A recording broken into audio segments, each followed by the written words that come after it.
Good morning, good afternoon और good evening तीनों एक साथ इसीलिए कह दिया ताकि आप जिस वक्त ये वीडियो देख रहे हो हमारी दुआ आप तक पहुंच जाए।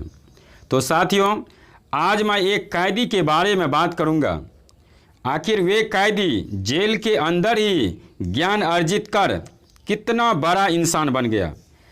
कैदी के जीवन का रहस्य वीडियो के अंत में मिलेगा। तो आगे चलते हैं। कुछ साल पहले मैंने कैदियों को नज़रिया और आत्मसम्मान विकसित करने के तरीके सिखाने का एक कार्यक्रम चला रहा था। उस दौरान मैंने कुछ हफ्तों में ही इतना कुछ सीखा जितना कि मैं सालों में नहीं सीख सका था। 2 सप्ताह तक मेरे कार्यक्रम में भाग लेने के बाद एक कैदी ने मुझे रोककर कहा, शिव, मैं कुछ ही हफ्तों में जेल से रिहा होने वाला हूं। मैंने उससे पूछा कि उसने नज़रिया बनाओ कार्यक्रम से क्या सीखा। वह कुछ देर सोचता रहा। उसके बाद उसने कहा कि वह अब अपने बारे में अच्छा महसूस कर रहा है। मैंने कहा, मेरे लिए इस अच्छा शब्द का कोई मायने नहीं है। मुझे यह बतलाओ कि तुम्हारे व्यवहार में खास बदलाव क्या आया है। दरअसल मेरा मानना है कि यदि सीखने वाले के व्यवहार में बदलाव न आए तो यह नहीं माना जा सकता कि उसने वास्तव में सीखा है। उस कैदी ने मुझसे कहा कि अब वह हर रोज बाइबिल पढ़ता है। तब मैंने उससे पूछा कि बाइबिल पढ़ने का उस पर क्या असर पड़ा है। उसने जवाब दिया कि अब वह खुद को अपने साथ और दूसरों के साथ बेहतर महसूस करता है। ऐसा उसने पहले कभी महसूस नहीं किया था। मैंने उससे कहा, यह तो ठीक बात है, लेकिन सबसे ज़रूरी यह है कि जेल से छूटने के बाद तुम क्या करोगे। उसने मुझसे कहा कि वह समाज का एक जिम्मेदार सदस्य बनने की कोशिश करेगा। मैंने अपना सवाल दोहराया तो उसने फिर वही जवाब दिया। मैंने उससे एक बार फिर पूछा, जेल से छूटने के बाद तुम क्या करोगे।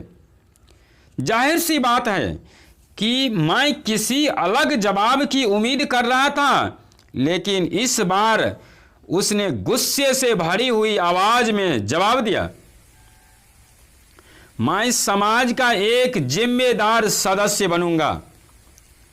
तब मैंने उसे बताया कि उसके पहले के जवाब और इस बार के जवाब में एक शब्द का अंतर था। पहले उसने कहा था, मैं बनने की कोशिश करूंगा, पर इस बार उसने कहा है कि मैं बनूंगा। इन दोनों जवाबों में कोशिश शब्द का फर्क था। हम कोई काम करते हैं या नहीं करते हैं, वह कोशिश शब्द उसकी जेल वापसी के लिए दरवाजों को खुला रखता है। हमारी बातचीत सुन रहे एक दूसरे कैदी ने मुझसे पूछा, शिव, क्या तुम्हें यह सब करने के लिए क्या मिलते हैं।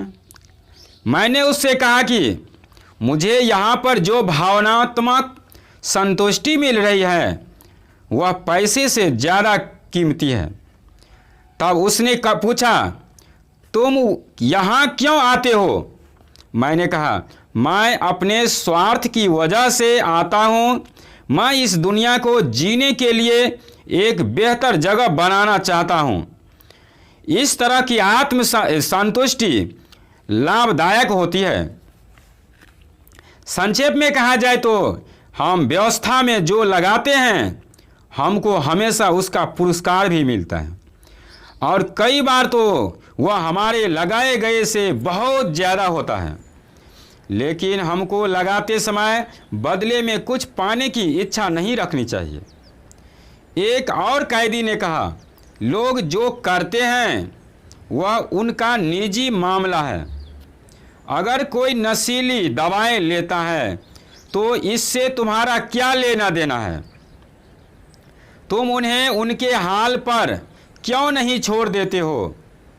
मैंने जवाब दिया, मेरे दोस्त, हालांकि मैं तुमसे सहमत नहीं हूं, फिर भी मैं तुम्हारी यह बात मान लूंगा कि उससे मेरा कुछ लेना देना नहीं है। लेकिन क्या तुम मुझे यह गारंटी दे सकते हो कि जब भी कोई नशीली दवाएं खाकर कार चलाएगा तो उसकी कार केवल पेड़ से टकराएगी? तुम इसकी गारंटी दो तो मैं तुम्हारी बात मान लूँगा। अगर तुम यह गारंटी नहीं दे सकते कि उस कार से टकराकर तुम, मैं या हमारे बच्चे मौत के शिकार नहीं बनेंगे, तो फिर मेरा यकीन करो कि उस बात से मेरा संबंध है। मुझे उस आदमी को सड़क से दूर रखना होगा। यह मेरी जिंदगी है, मैं जो चाहूँगा वही करूँगा। इस एक जुमले ने फायदे से कहीं अधिक नुकसान क्या है? लोग शब्दों की सच्ची भावना की उपेक्षा कर देते हैं और उसका मतलब अपनी सुविधा के अनुसार निकाल लेते हैं। ऐसे लोगों ने इस जुमले को स्वार्थ से जोड़ दिया है, जिसका बुरा असर न केवल उन पर बल्कि उनके आसपास के पूरे माहौल पर पड़ता है। ये लोग भूल जाते हैं कि हम अलग थलग नहीं रहते हैं। आप जो करते हैं उसका असर मुझ पर पड़ता है और मैं जो करता हूँ उसका असर आप पर पड़ता है। हम सब एक दूसरे से जुड़े हुए हैं। हमें यह महसूस करना होगा कि इस धरती में हम सभी की साझेदारी है। हमें जिम्मेदारी से व्यवहार करना सीखना होगा। दुनिया में दो तरह के लोग हैं, देने वाले और लेने वाले। लेने वाले अच्छा खाते हैं और देने वाले अच्छी तरह सोते हैं।